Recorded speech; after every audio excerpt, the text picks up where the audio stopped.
Class 11th students, तो देखिए आज हम फिर से आपके लिए एक नया अध्याय लेकर आए। आप सभी के एग्जाम्स बहुत नज़दीक आने वाले हैं, चैप्टर वाइज आपको प्रिपरेशन करनी है। तो इसीलिए हमने क्या किया, हमने आपके जो दोनों ही वे से क्वेश्चंस आ रहे हैं, यानी कि ऑब्जेक्टिव और सब्जेक्टिव, इन दोनों ही तरह को कराने की कोशिश कर रही हूँ मैं। तो सबसे पहले हमने क्या किया, हमने आपको ऑब्जेक्टिव क्वेश्चंस करा दिए जो कि हमारी बुक से आने वाले थे आरओ से। ठीक है, हम बात कर रहे हैं कोर की। क्लास 11th कोर के स्टूडेंट्स के पास दो बुक है, आरोह और वेदांत। तो आपकी जो आरोह बुक है उससे आपके बहुविकल्पीय प्रश्न आने वाले थे, तो वो तो हमने कंप्लीट करा दिए। अब बात करिए अगर वर्णनात्मक प्रश्नों की, तो वो आपके दोनों ही बुक से आएंगे, यानी कि आरोह से भी आएंगे और वेदांत से भी आएंगे। तो इन्हीं की कुछ प्रैक्टिस हम आपको करा रहे हैं। तो आप देखिए कि वैसे तो हमने अपने डिटेल, जो हमारे डिटेल एक्सप्लेनेशन वाले क्वेश्चंस होते हैं जिनमें हमें पूरी तरीके से आंसर लिखना होता है, ये हमारे एनसीईआरटी क्वेश्चंस में तो काफी दिए रहते हैं, लेकिन एग्जाम्स में ये आते नहीं। इनसे सिमिलर बहुत हद तक क्वेश्चंस को बदल दिया जाता है और बहुत चीजें अलग अलग तरीके से पूछी जाती है। तो इसीलिए हमने चैप्टर वाइज आपको बहुत अलग अलग तरह के प्रश्न करा रहे हैं, जिससे आपकी अच्छे से प्रैक्टिस भी हो जाएगी और आपका रिवीजन भी हो जाएगा। तो आज हम लेकर आए हैं अपनी बुक आरोह भाग 1 के तीसरे अध्याय, अपू के साथ 2.5 साल। सत्यजीत रे ने एक मूवी बनाई थी पथेर पंचाली, जो कि बांग्ला भाषा में बनी थी। उसको बनाने में सत्यजीत राय को बहुत सारी परेशानियों का सामना करना पड़ा।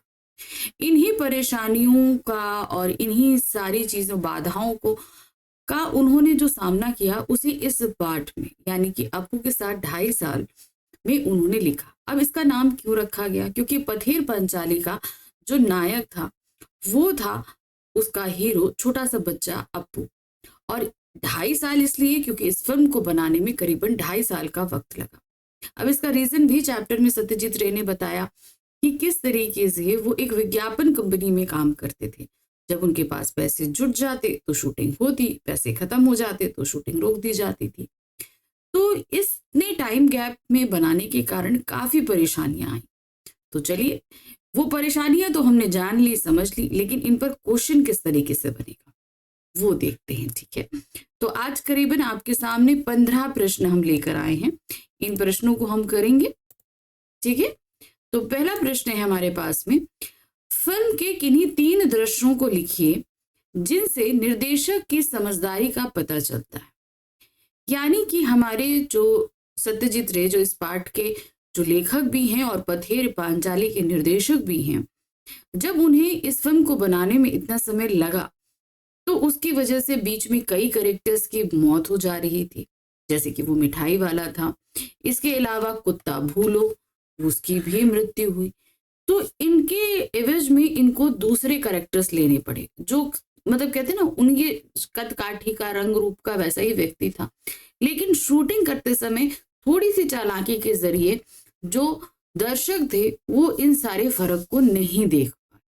आपको वही फर्क यहाँ पर लिखने। ठीक है, देखिए, ये बात बिल्कुल उचित है कि फिल्म का निर्देशक बहुत ही समझदारी एवं बुद्धिमान था।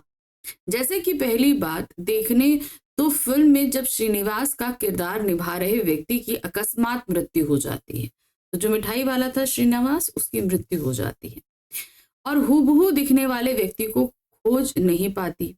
तब उसी के जैसे कदकाठी वाले व्यक्ति के साथ उसकी पीठ दिखाकर दृश्य को पूरा किया जाता है। यानी कि श्रीनिवास तो था, लेकिन उसके फेस का कोई भी पार्ट नहीं लेके उसके पीठ के पीछे कैमरा लगा के उसे शूट किया गया। दूसरा, जब अपू के पात्र के लिए इंटरव्यू लिया जा रहा था तो उसमें एक बच्चे की गर्दन पर लगे पाउडर से यह पता लगाना कि वह लड़का है या लड़की। तो अब चूंकि अपू के लिए जब इंटरव्यू हुआ तो उस समय फिल्मों के लिए लोग फिल्मों करने के लिए बहुत ज्यादा लालायित रहते थे, तो वहां पर एक बच्ची के बाल कटा के पाउडर वाउडर लगा के उसे लड़का बनाकर शूट पे ले आया गया था, जिसे पकड़ लिया गया। तीसरा, हम ये कह सकते हैं कि भूलो कुत्ते की मृत्यु के बाद दूसरे कुत्ते के साथ दृश्य को करना, इन तीनों दृश्यों से हमें यह पता लगता है। अब भूलो जो था, जिस कुत्ते के साथ फिल्म शुरू हुई, वो आधी शूटिंग में मर गया। ठीक है, आधी फिल्म जब तक शूट हुई, अब उसी के जैसे रंग रूप कदकाठी वाला दूसरा कुत्ता लिया गया, मगर उसका फर्क फिल्म में दर्शकों को पता नहीं चल पाया। इन तीनों दृश्यों से हमें ये पता लगता है कि फिल्म के निर्देशक कितने समझदार थे और किस तरह प्रत्येक प्रतिकूल परिस्थितियों को फिल्म के अनुकूल बना दिया। दूसरा प्रश्न है, शूटिंग के लिए सत्यजीत राय का कौन सा गांव सर्वाधिक उपयुक्त लगा तथा क्यों? अब उन्हें बुडाल गांव बड़ा अच्छा लगा था। इसका रीजन क्या था? इसके कई रीजन थे। वो जिस तरह की फिल्म बना रहे थे उस तरह की पृष्ठभूमि पूरा उन्हें बुडाल गांव में मिल रहा था। जो इस फिल्म का नायक था अप्पू, वो उसी गांव का रहने वाला था। तो कई ऐसी चीजें हुई जिसकी वजह से उन्हें ये गांव पसंद आया था। सत्यजीत राय को बुडाल गांव शूटिंग के लिए सबसे उपयुक्त लगा। बुडाल गांव बहुत ही सुंदर एवं हरियाली पूर्ण था। वहां सत्यजीत को अपनी फिल्म के लिए अनुकूल सभी चीजें मिल गई थी, जैसे अप्पू एवं दुर्गा का घर, अप्पू का स्कूल, गांव के मैदान, खेत, आम के पेड़, पास के झुरमुट, सभी चीजें देखने को मिली। यानी कि जो फिल्म में उन्हें चाहिए था वो सारी चीजें वहां मौजूद थी, जिस कारण उन्हें फिल्म के लिए अलग अलग जगहों पर नहीं जाना पड़ा। इससे उनके फिल्म बजट में भी उन्हें सहायता मिली। अब देखिए, एक जगह से अगर दूसरी जगह जाए तो उतना एक्सपेंडिचर बढ़ता है ना। अब सारी चीजें अगर हम एक ही जगह मिल जाए तो इतना खर्चा भी बच जाता है। तो ये सारी चीजें हुई, इसीलिए शूटिंग के लिए उन्हें बुडाल गांव को ही चुना। नेक्स्ट क्वेश्चन आते हैं, फिल्म बनाते समय फिल्म के सदस्यों को किस प्रकार की समस्याओं का सामना करना पड़ा? किस तरह की समस्याएं उनके सामने आ रही थी? फिल्म के सदस्यों को फिल्म बनाते समय निम्न समस्याओं का सामना करना पड़ा। अब जैसे वहां, अब चूंकि इतना गैप होता है वो भी, और जो गांव जो उन्होंने चुना था उसमें भी कई वजहों से उन्हें दिक्कत आई थी। एक, फिल्म बनाते समय अत्यधिक पैसों की जरूरत पड़ती। कोई भी फिल्म बनाइए, पैसों की जरूरत तो पड़ती है, लेकिन चूंकि सत्यजीत राय जो इस फिल्म के निर्देशक थे वो एक विज्ञापन कंपनी में काम करते, तो उनके पास इतना पैसा नहीं था। लेकिन फिल्म के दौरान पैसों की कमी हुई, जिससे फिल्म को बार बार बंद किया जाता था। तो जब उनके पास, सत्यजीत राय के पास पैसे इकट्ठा हो जाते तो शूटिंग होती, खत्म हो जाते तो वो शूटिंग रोक दी जाती, कुछ महीने रुकती, फिर वो पैसे इकट्ठा करते, फिर आते शूटिंग करने के लिए। फिल्म के पात्रों का चुनाव बहुत ही महत्वपूर्ण एवं कठिनाईपूर्ण कार्य है, क्योंकि सही पात्र ही फिल्म को सफल बना सकता है। तो जैसे अप्पू को ढूंढने के लिए उन्हें, अप्पू कैरेक्टर ढूंढने के लिए उन्हें बहुत ज्यादा मेहनत करनी पड़ी थी, उन्हें वो कैरेक्टर नहीं मिल रहा था।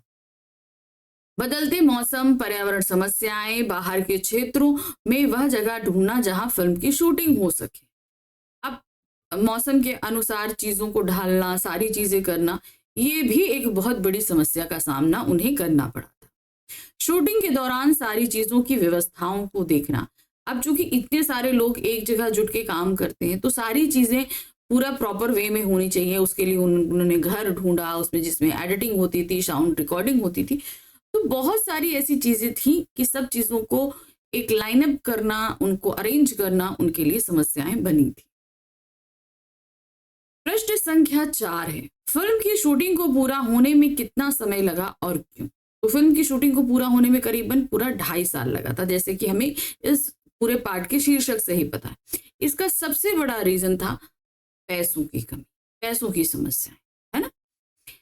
पाथेर पंचाली फिल्म की शूटिंग में पूरा 2.5 साल का समय लगा था, क्योंकि शूटिंग के दौरान अनेक समस्याओं का सामना करना पड़ा, जैसे समय की कमी, पैसों का अभाव, क्योंकि उनके पास पैसे नहीं थे तो लाइटिंग का प्रबंध नहीं हो पाता था। तो दिन में ही वो, जितनी दिन की रोशनी रहती थी उतने में शूट होता था और फिर बंद हो जाता था, तो वो एक समय की कमी होती थी।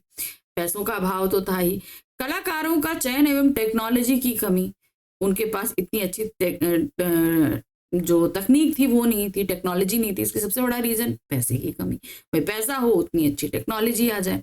कलाकार ढूंढने में भी अच्छी खासी समस्याएं आई। लेखक फिल्म की शूटिंग से पहले पैसे इकट्ठा करते, उसके बाद शूटिंग करते थे। जब पैसे खत्म हो जाते थे तो वापस से फिल्म की शूटिंग रोक देते थे। उसके बाद जो पैसे इकट्ठा होते थे तो फिर शूटिंग शुरू करते थे। एक कारण यह भी था कि फिल्म के लेखक विज्ञापन कंपनी में भी काम करते थे और वह अपना कार्य समाप्त होने के बाद ही शूटिंग कर पाते थे। ये भी एक चीज सबसे बड़ा रीजन था, क्योंकि वो एक पैरेलल एक जॉब कर रहे थे। कभी कभी ऐसा होता कि शूटिंग करनी होती थी लेकिन सलाहकारों के पास पैसा नहीं होता था। सबसे बात, उनके पास पैसा नहीं है तो कैसे करें। फिल्म से जुड़े सभी लोगों का एक सामान्य बनकर शूटिंग करने में समय लगता था, क्योंकि ये फिल्म जो है वो एक गांव से थी और जो इसमें करेक्टर्स आ रहे थे वो कहीं ना कहीं शहरी लिबास में, शहरी रख रखाव में थे। तो उन्हें एक गांव के उसमें ढलना भी बहुत एक मुश्किल था, क्योंकि उनको एक गांव में आकर रहना था, सारी शूटिंग करनी थी, सारे उस माहौल में। तो वो कहीं ना कहीं वो भी एक जद्दोजहद का कारण बनना था, चाहे वो कलाकार हों, चाहे टेक्नीशियंस हो, जितना भी मेंबर रहते थे उनको उस गांव के माहौल से एडजस्ट करने में भी प्रॉब्लम होती थी। कभी कभी ऐसे दृश्यों के लिए भी समय लगता जिनमें सुबह की आवश्यकता हो या रात की आवश्यकता हो।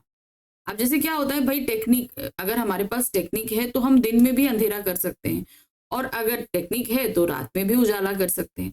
लेकिन उनके पास इसकी कमी थी, तो उन्हें समय का इंतजार करना पड़ता था कि अब रात हो जाए तो हम रात का शूट करेंगे, दिन हो जाएगा तो हम दिन का शूट करेंगे। तो ये सारी कारण थे जिनकी वजह से फिल्म को बनने में 2.5 साल का वक्त लगा था। प्रश्न संख्या 5 है, दृश्य की निरंतरता फिल्म के लिए कितनी आवश्यक है? इस फिल्म के दृश्य में निरंतरता बनाए रखने के लिए क्या किया गया? किसी भी फिल्म में ये बहुत जरूरी होता है कि एक सीक्वेंस बना रहे। मान लीजिए अगर फिल्म की स्टार्टिंग किसी एक कैरेक्टर से हो रही है तो वो कैरेक्टर अंत तक रहना चाहिए। होता है, यही होता है भाई। आपने अगर माँ के कैरेक्टर में एक लेडी को देखा है तो उस फिल्म के एंड तक आप उसी लेडी को देखोगे, ये तो है नहीं कि बीच में बदल जाएगा। तो ये एक बहुत बड़ी दिक्कत थी। फिर चाहे ये पर्यावरण दृश्य में हो, चाहे कैरेक्टर के वेज में हो, हर जगह ये निरंतरता बनाए रखना एक चुनौती हो जाती थी, खासतौर से तब जब फिल्म को बनने में इतना समय लगता था, है ना। रुक रुक के स्लॉट बाय स्लॉट फिल्म बन रही है तो परेशानी होती थी वो निरंतरता बनाए रखने के लिए। तो अब दृश्य में निरंतरता बनाए रखने के लिए लेखक हमारे क्या करते थे? फिल्म के दृश्य की निरंतरता फिल्म का सबसे महत्वपूर्ण भाग होता है।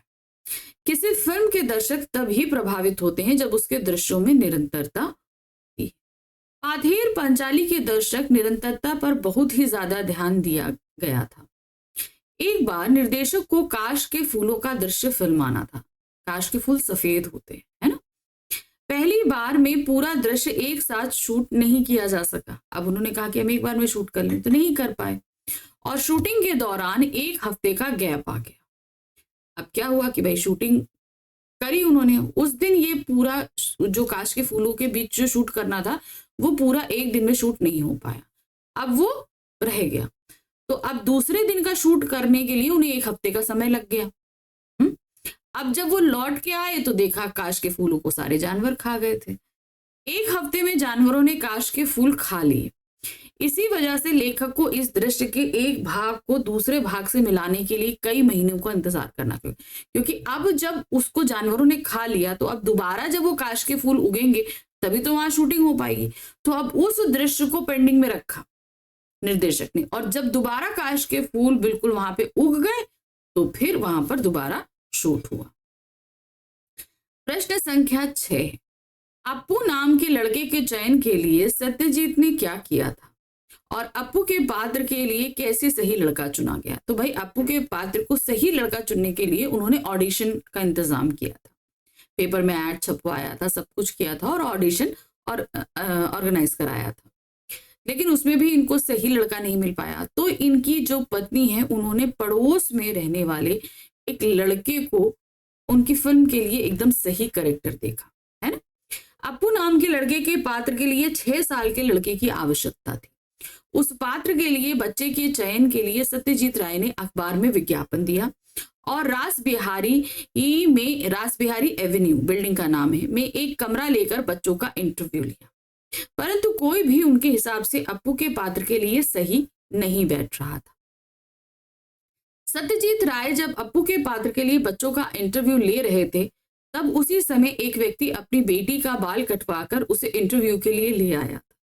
लेकिन सत्यजीत राय ने उसकी गर्दन पर लगे पाउडर से यह बात समझ ली कि वह बाल कटवा कर यहाँ आया है, कि मतलब ये लड़का नहीं लड़की। एक दिन उनकी पत्नी के कहने पर उन्होंने सामने वाले घर के लड़के सुबीर बनर्जी का अप्पू के पात्र के लिए इंटरव्यू लिया और पहली बार में ही उसे पसंद कर लिया। तो उनकी पत्नी ने एक तरीके से अप्पू के कैरेक्टर का नाम के बारे में सजेस्ट किया और वो चयनित कर लिया गया, जिसका नाम था सुबीर बैनर्जी। प्रश्न संख्या 7 है, बारिश के दृश्य को फिल्माने के लिए निर्देशक ने कई प्रकार संघर्ष किए। ने किस प्रकार संघर्ष किया, कैसे संघर्ष किया था? भाई उन्हें फिल्म एक बारिश का दृश्य शूट करना था, लेकिन जब बारिश का मौसम था तो उनके पास पैसे नहीं थे। फिर जब पैसे आए तब तक बारिश का मौसम चला गया। तो अक्टूबर के महीने में भी कभी कदार बारिश हो जाती है। तो फिर क्या हुआ, वो डेली जाते उस जहां पर उन्हें शूट करना था उस खेत में, वहां जाकर वो इंतजार करते कि बारिश होगी। इस तरीके से कई दिन तक इंतजार करने के बाद फिर एक दिन बारिश हुई और खूब इसे झमाझम बारिश हुई, और तब कहीं जाकर वो बारिश का दृश्य शूट हो पाया था। बारिश का दृश्य फिल्माने के लिए निर्देशक एवं कलाकार ने बहुत ही मेहनत एवं संघर्ष किया। बारिश के मौसम में पैसों की कमी के कारण शूटिंग नहीं हो पाई। पैसे आते आते अक्टूबर का महीना आ गया और इस समय बारिश बहुत ही कम होती थी। लेकिन फिर भी सत्यजीत राय, अप्पू, दुर्गा की भूमिका करने वाले बच्चे एवं कैमरा और तकनीशियन सब प्रतिदिन गांव में जाकर बैठे रहते और बारिश आने का इंतजार करते। एक दिन बहुत ही तेज बारिश शुरू हुई और दृश्य को फिल्माया गया। यह दृश्य बहुत ही सुंदर और अद्भुत चित्रित हुआ। तो फिल्म अगर आप देखोगे पथिर पंचाली में, तो ये फिल्म एकदम नेचुरल जो बारिश होती है उसमें उसको शूट किया गया था, जिसके लिए उन्हें काफी इंतजार करना पड़ा था। कुत्ते वाला दृश्य फिल्म में कैसे फिल्माया गया? अब एक कुत्ता था, एक दृश्य था जिसमें अप्पू के पीछे दुर्गा और उसके पीछे भूलो को भागना था, यानी कि कुत्ते को भागना था, मगर वो भाग नहीं रहा था। अब उसके लिए उन्होंने क्या किया, और एक ये भी हुआ था कि 2 दृश्य इसमें, एक तो वो था कि उसमें मिठाई दुर्गा के हाथ में दे दी गई थी तो वो लेके भागते तो उसके पीछे भूलो भाग जाता। एक ये भी था कि भाई आधी फिल्म में कुत्ता मर गया, अब क्या किया जाए, तो फिर उसी के जैसा दिखने वाले कुत्ते को अरेंज किया गया था, है ना। फिल्म में कुत्ते वाला दृश्य ऐसा था कि अप्पू की माँ अप्पू को भात खिला रही थी, जबकि अप्पू तीर से खेलने के लिए भाग रहा था। तो हम ये जो हमने दूसरे वाले दृश्य की बात करी ना, ये वो वाला दृश्य।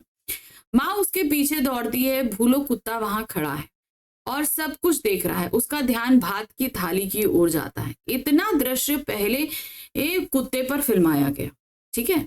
मतलब ये हुआ कि वो तीर कमान से खेल रहा है और जो अप्पू है उसकी माँ उसे थाली में खाना खिला रही है और वो भाग रहा है।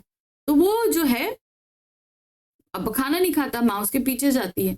बस इतना ही दृश्य शूट हो पाया कि दिन ढल गया। क्या हुआ, दिन ढल गया, क्योंकि उनके पास लाइटिंग का प्रबंध तो था नहीं, तो दिन की रोशनी में ही शूट होता था जितना होता था।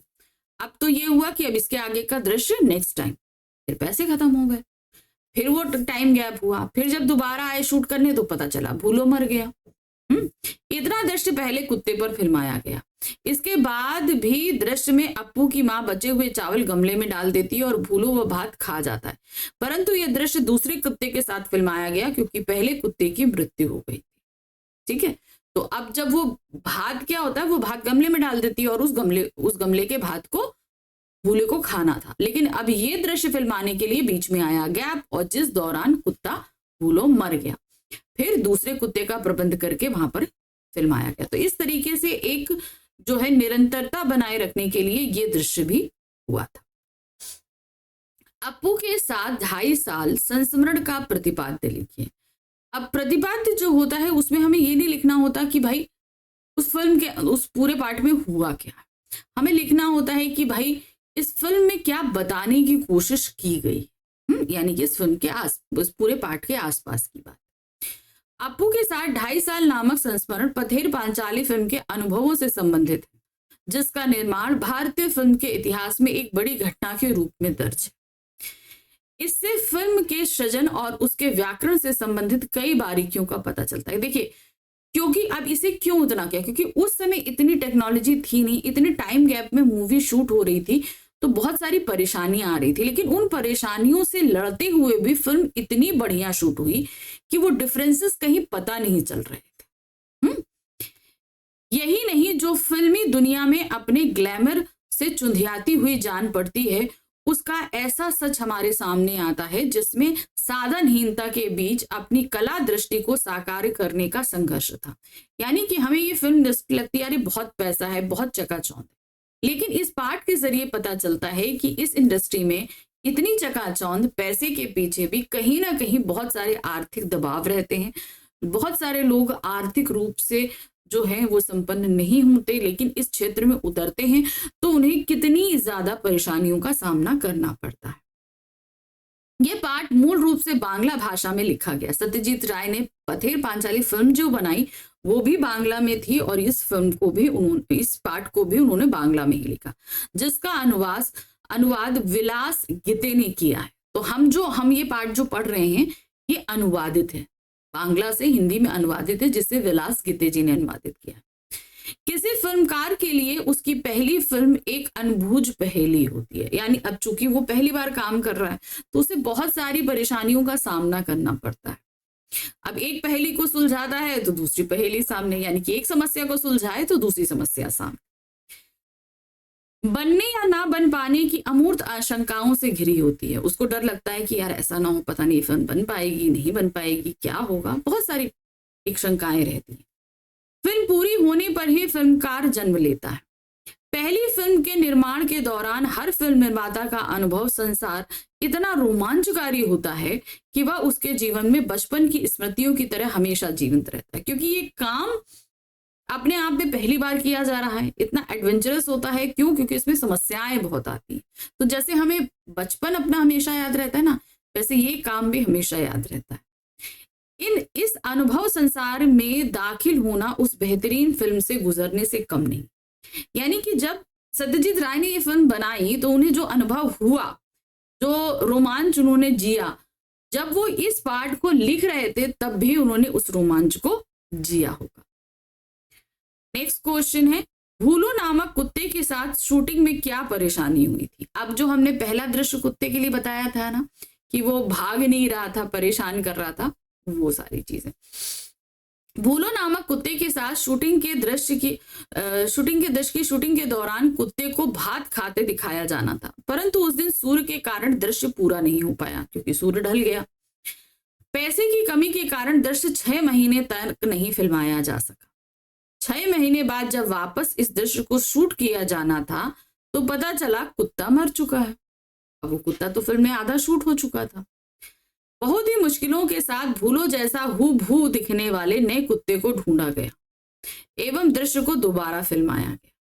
यह दृश्य इतना सही शूट हुआ कि कुत्तों के बदलाव का किसी को भी पता नहीं चला। वास्तु सर्प क्या होता है? इसे लेखक का कार्य कब प्रभावित हुआ? तो जो हमारे एडिटर थे उनका पाला पड़ा था। वो बेचारे कमरे में एडिंग साउंड वो करते थे और वहीं पर जिस घर को लिया था उन्होंने, वहां पर रहने वाला जो एक सर्प था जो हमेशा रहता था उसी को वास्तु सर्प कहा गया था और वो निकल आया था, जिसकी वजह से लेखक के काम में थोड़ी सी बाधा पड़ी थी थोड़ी देर के लिए। वास्तु सर्प वह होता है जो घर में ही रहता है। अब कुछ सांप तो आते हैं घूमते हैं, हम लोग देख लेते तो मार देते, नहीं तो चले गए तो चले गए।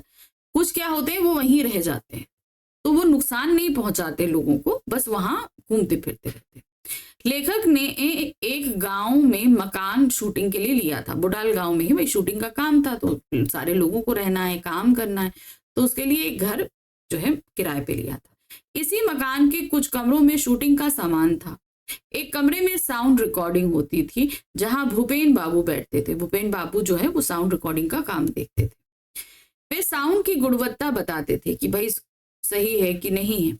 एक दिन लेखक के पूछने पर भी उन्होंने उत्तर नहीं दिया।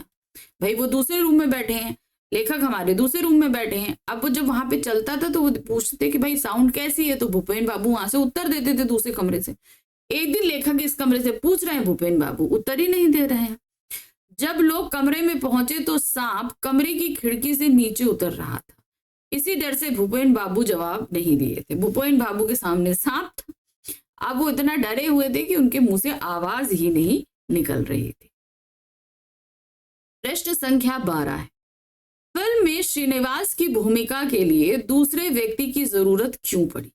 और उस व्यक्ति के साथ ही फिल्म के दृश्य क्यों नहीं फिल्माए गए? देखिए क्या हुआ, जो श्रीनिवास मिठाई वाला था, तो शूटिंग उनके साथ आधा दृश्य शूट हो गया। अब पैसों की कमी के कारण जब शूट रोक दिया गया और दोबारा कुछ महीने बाद जब शूट शुरू हुआ, तब तक श्रीनिवास जी की मृत्यु हो गई। अब आधी शूटिंग तो हो चुकी थी, तो अब उनके जैसा कद काठी वाला व्यक्ति तो लाया गया, मगर चेहरा वैसा नहीं मिल रहा था। तो इसलिए शूटिंग में उनके चेहरे को नहीं दिखाया गया, शूट उनके पीछे से किया गया, उनके पीछे का दृश्य दिखाया गया, जिससे कदकाठी तो मिल रही थी मगर शक्ल तो मिल नहीं रही थी। तो इस तरीके से इस फिल्म को दृश्य को फिल्माया गया था। जिस समय फिल्म में श्रीनिवास की भूमिका की शूटिंग चल रही थी, उस समय पैसों की कमी के कारण कुछ समय के लिए फिल्म को रोका गया और उसी समय फिल्म में श्रीनिवास की भूमिका करने वाले व्यक्ति की मृत्यु हो गई और श्रीनिवास के किरदार की शूटिंग के लिए दूसरे व्यक्ति की जरूरत पड़ी। लेकिन दूसरे व्यक्ति का चेहरा पहले श्रीनिवास के जैसा नहीं था। भाई कदकाठी तो थी, पीछे से भी देखने में भी था, लेकिन चेहरा बिल्कुल अलग था, परंतु उसकी कदकाठी बिल्कुल हूबहू थी। फिल्मकारों ने तरकीब लगाई कि नए व्यक्ति का चेहरा ना दिखाकर केवल पीठ के पीछे का दृश्य फिल्माया गया, जो कि एक सफल तरकीब साबित हुई और देखने वालों को इस बात का अंदाजा ना हो सका कि यहाँ पर व्यक्ति बदल गया है। लेखक को धोबी के कारण क्या परेशानी होती थी? तो लेखक जहां पर वो शूटिंग का काम करते थे ना, वहीं पड़ोस में एक धोबी रहता था, तो वो थोड़ा सा कहते हैं ना मेंटली डिस्टर्ब होता है, बात बात पे खड़े होकर भाषण देने लगता था, तो इससे इनकी शूटिंग में थोड़ी सी बाधा पड़ती थी। लेखक बोडाल गांव के जिस घर में शूटिंग करता था, उसके पड़ोस में एक धोबी रहता था। वह अक्सर भाइयों और बहनों कहकर किसी राजनीतिक मामले पर लंबा चौड़ा भाषण शुरू कर देता था। शूटिंग के समय उसके भाषण में साउंड रिकॉर्डिंग का काम प्रभावित होता था। अब चूंकि बोला जा रहा है तो उसमें वॉइस भी रिकॉर्ड होती थी, तो वो उसमें परेशानी आती थी, क्योंकि उसका भाषण जो है उसमें डिस्टरबेंस पैदा करता था। धोबी के रिश्तेदारों ने उसे बहुत संभाला, नहीं तो फिल्म की शूटिंग में बहुत परेशानी होती। तो जो धोबी थोड़ा मेंटली डिस्टर्ब था ना, उसके घर वालों ने उसको संभाला, नहीं तो शूटिंग में बहुत परेशानी हो रही थी। कुत्ते को बच्चों के पीछे भागने के लिए सत्यजीत रे ने क्या योजना बनाई और वह सफल रहे? अब क्या था, जो कुत्ता था उसे दुर्गा और अपू के पीछे भागना था एक सीन में, अब वो भागे नहीं। तो भाई वो ट्रेंड कुत्ता तो था नहीं कि भाई उसे बोलो तो वो कर ले, वो तो ऐसे ही नॉर्मल कुत्ता था। तो क्या किया गया था, सत्यजीत राय ने बच्चों के हाथ में, दुर्गा के अपू के हाथ में मिठाई का टुकड़ा पकड़ा दिया, उसको दिखा के और फिर भागे, तो फिर कुत्ता उनके पीछे भागा था। कुत्ते को अपू और दुर्गा का पालतू कुत्ता दिखाने के लिए कुत्ते को बच्चों के पीछे पीछे मिठाई वाले की ओर दौड़ते हुए फिल्माया जाना था कि भाई बच्चे भाग रहे हैं तो कुत्ता ही भाग रहा है, कि उनका पालतू था। लेकिन रियल में तो वो कुत्ता पालतू नहीं था, परंतु कुत्ता बच्चों के पीछे नहीं भाग रहा था। इस कारण सत्यजीत राय ने बच्चों के पीछे कुत्ते को भगाने के लिए दुर्गा को अपने हाथ में मिठाई लेकर और कुत्ते को दिखाकर भगाने को कहा। भाई तुम हाथ में पकड़ लो, कुत्ते को दिखाओ तो तुम्हारे पीछे भाग लेगा, ताकि कुत्ता खाने की चीज यानी मिठाई को देखकर उसके पीछे दौड़े। और यही हो, मिठाई देखकर कुत्ता बच्चों के पीछे दौड़ा और फिल्म का वह दृश्य सफलतापूर्वक फिल्माया जा सका। तो इस जुगत में सत्यजीत राय सफल रहे थे। प्रश्न संख्या 15 है, सुबोध दा कौन थे? उनका व्यवहार लेखक और फिल्मकारों के साथ कैसा था? सुबोध दा थोड़ा सा एक एजेड व्यक्ति थे जो अक्सर बड़बड़ाते रहते थे, लेकिन उनका व्यवहार अच्छा था क्रू मेंबर्स के साथ में। सुबोध दा 60% आयु के विक्षिप्त वृद्ध थे। विक्षिप्त मतलब मेंटली डिस्टर्ब जिन्हें कहते हैं। वह हर वक्त कुछ ना कुछ बड़बड़ाता रहता। पहले वह फिल्म वालों को मारने दौड़ता। तो पहले तो भाई देखिए, गांव में वो सुबोध दा पहले से रहते थे, फिल्म वाले बाहर से आए थे, तो वो अजनबी थे। तो कहीं ना कहीं सुबोध दा ने जब पहली बार देखा ना, तो वो उन लोगों फिल्म वालों को मारने के लिए दौड़े थे। परंतु बाद में वह लेखक को वायलिन पर लोकगीतों की धुन सुनाता था। फिर उसके बाद फ्रेंडशिप हो गई, तो जाने पहचानने लगे। वह आते जाते व्यक्ति को Roosevelt, Churchill, Hitler, Abdul Ghaffar खां आदि कहता रहता था, मतलब जो जिस लुक में रखता उसको वही लुक के नाम से बुलाया करते थे। उनके अनुसार सभी पाजी ही और उसके दुश्मन थे। तो मतलब वो व्यक्ति किसी न किसी आघात के कारण ऐसा हुआ होगा, ऐसा चैप्टर में मेंशन नहीं है ऐसा क्यों हुआ। तो जब ये आघात होता है तो व्यक्ति का दिमाग कहीं ना कहीं डिस्टर्ब होता है और वो बात उसके दिमाग में घर कर जाती है। यही हुआ होगा, इसीलिए वो किसी भी व्यक्ति पर यकीन नहीं कर पाते। तो सभी अनजान उनको जो है ना दुश्मन की तरह ही लगते थे, इसीलिए वो सबको Roosevelt, Churchill, Hitler, Abdul Ghaffar Khan के नाम कहकर बुलाया करते थे। तो ये था हमारा ये चैप्टर जिसके जरिए हमने आपको काफी क्वेश्चंस कराए। देखिए चैप्टर में आई बहुत सारी घटनाओं पर आधारित प्रश्न आते हैं, तो कुछ ऐसे ही प्रश्न हमने आपको कराए ताकि आप अच्छे से सारी चीजों को समझ सकें। अब हम मिलेंगे अपने नेक्स्ट चैप्टर में, जहां पर हम देखेंगे कि विदाई संभाषण में किस तरीके से लेखक ने बहुत सारी भावुकतापूर्ण बातें कही। ठीक है, उस व्यक्ति के लिए जो भारत का दुश्मन था, जिसने बंगाल विभाजन कराया था। ठीक है, तो उस चैप्टर तक तो हम पहुंचेंगे, लेकिन तब तक फटाफट चैनल को लाइक करिए, सब्सक्राइब कीजिए, शेयर कीजिए। कोई भी क्वेरी है, कोई भी बात है, आप कमेंट बॉक्स में कमेंट ड्रॉप कर सकते हैं। ठीक है, तो जल्दी मिलते हैं नेक्स्ट चैप्टर के मोस्ट इंपॉर्टेंट क्वेश्चंस के साथ में। Thank you for watching, bye bye.